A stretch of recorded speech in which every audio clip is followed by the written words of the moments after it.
As previously reported, the Philippines will receive an additional Spike long-range missile system from the Israeli weapons factory, Rafael Advanced Defense Systems, which will be installed on the PN multipurpose attack aircraft, MPAC.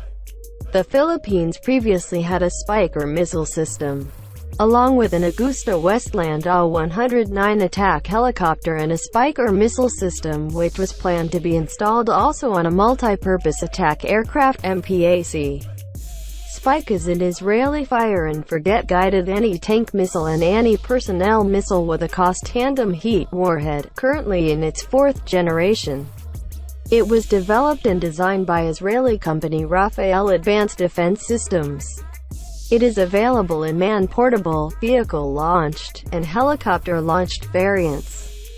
In addition to involving and destroying targets in the launcher's line of sight, shoot and forget, several missile variants are able to create an upper attack profile through the guidelines of the shoot, observe and update method. Basically locked after launching, the operator tracks the target or switch to another target optically via trailing fiber optic cable or RF link in the case of a vehicle-mounted, remote NLOS variant, while the missile rises to altitude after launch. This is similar to the lofted track profile of USFGM-148 Javelin. Spikes are fire missiles, and forget about locking before launch and self-directing. Missile equipped with infrared imaging finder. The remote and long version of Spike also has the Fire, Observe and Update operating mode capability, also known as Lock-on After Launch, LOAL.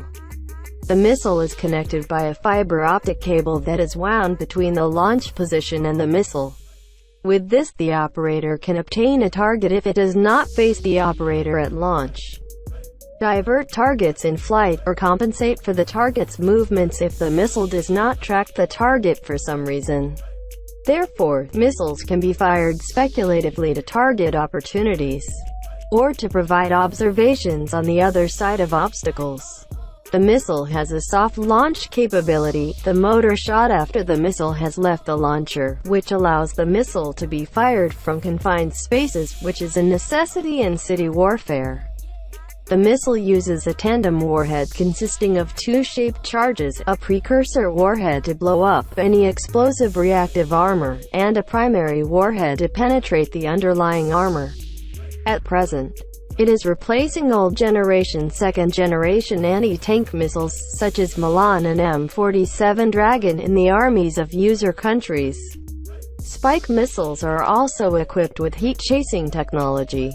The Spike system consists of a launching tripod with a fire control unit in its missiles. There is no special thermal vision on the launcher. Missile imaging search is used. Overall, the long-term variant of the system weighs around 26 kilograms, 57 pounds. Spikes can be operated from launchers by infantry, or from mounts that can be mounted to vehicles such as fast attack vehicles, armored personnel carriers, or utility vehicles. Therefore, vehicles that are not usually equipped with anti-tank weapons can be given anti-tank capabilities. Spike has been tested as a weapon system for SAGM Spurwar unmanned aerial vehicles. The Spanish Army has installed the Spike for its Eurocopter Tiger attack helicopter. Both Israel and the United States have experimented with arming Black Hawk helicopters with Spike missiles. U.S. variants are used in Battlehawk UH-60M helicopters.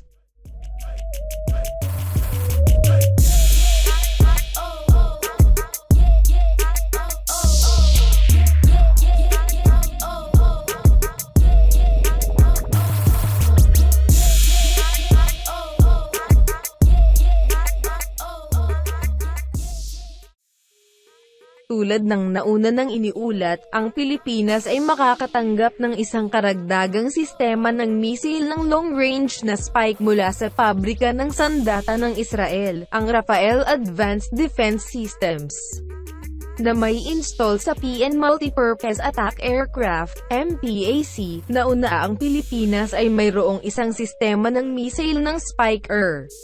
kasama ang isang atake ng helikopter ng pag-atake ng AgustaWestland AW-109 at isang sistema ng missile ng Spiker na binalak na may install din sa isang multipurpose attack sasakyang panghimpapawid.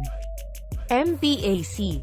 Ang Spike ay isang Israeli na apoy at kalimutan na gabay na anti-tank missile at anti-personnel missile na may isang cost-tandem heat warhead na kasalukuyang nasa ika-4 na henerasyon.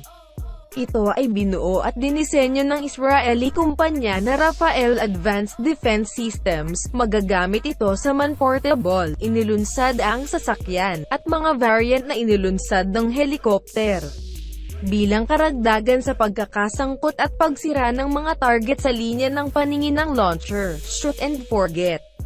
Maraming mga variant ng missile ang lumikha ng isang pang-itaas na profile ng pag-atake sa pamamagitan ng mga alituntunin ng pamamaraan na shoot, obserbahan at i-update. Karaniwang nakalock pagkatapos ng paglulunsad, sinusubaybayan ng operator ang target o lumipat sa isa pang target sa optic sa pamamagitan ng isang trailing fiber optic cable o link ng RF sa kaso ng isang naka-mount na sasakyan. Malayong variant ng NLOS habang ang missile ay tumataas sa taas pagkatapos ng paglulunsad, katulad dito sa lofted track profile ng US FGM-148 Javelin. Ang mga Spike ay mga missile ng sunog at nakalimutan ang tungkol sa pag-lock bago ilunsad at pagdirekta sa sarili. Ang missile na nilagyan ng infrared imaging finder. Ang malalayo at mahabang bersyon ng Spike ay mayroon ding kakayahan na fire, observe and update na operating mode na kilala rin bilang lock-on pagkatapos ng paglulunsad, LOAL. Ang missile ay konektado sa pamamagitan ng isang fiber optic cable na sugat sa pagitan ng posisyon ng paglunsad at ang missile. Sa pamamagitan nito, ang operator ay maaaring makakuha ng isang target kung hindi ito nakaharap sa operator sa paglulunsad, ilipat ang mga target sa flight, o magbayad sa mga paggalaw ng target kung ang missile ay hindi masusubaybayan ang target sa ilang kadahilanan. Sa makatuwid, ang mga missile ay maaaring maipaputok lalo na sa mga oportunidad na may target o upang magbigay ng mga obserbasyon sa kabilang panig ng mga hadlang. Ang missile ay may malambot na kakayahang maglunsad ang pagbaril sa motor pagkatapos ng missile ay umalis sa launcher na nagpapahintulot sa missile na maputok mula sa nakakulong na mga puwang, na kung saan ay isang pangangailangan sa digmaan ng lungsod. Ang missile ay gumagamit ng tandem warhead na binubuo ng dalawang hugis na singil. Isang pangunguna na warhead upang sumabog ang anumang pagsabog na reaktibo na nakasuot, at isang pangunahing warhead upang ma-rock ang pinagbabatayan ng nakasuot sa kasalukuyan. Pinapalitan nito ang mga lumang henerasyon na mga pangalawang henerasyon na anti-tank tulad ng Milan at M47 Dragon sa mga hukbo na mga bansang gumagamit. Ang mga Spike missile ay nilagyan din ng teknolohiya ng paghabol sa init. Ang sistema ng Spike ay binubuo ng isang paglulunsad ng tripod na may unit ng control ng sunog at ang mga missile nito. Walang espesyal na pangitain na thermal vision sa launcher. Ginagamit ang paghahanap ng missile sa imaging. Sa pangkalahatan, ang pangmatagalang variant ng system ay tumitimbang sa paligid ng 26 na kilo, 57 pounds. Ang mga Spike ay maaaring pinatatakbo mula sa mga launcher ng infantry o mula sa mga mount na maaaring may mount sa mga sasakyan tulad ng mga mabilis na pag-atake ng mga sasakyan, nakabaluti ng mga carrier ng tauhan o mga gamit sa utility.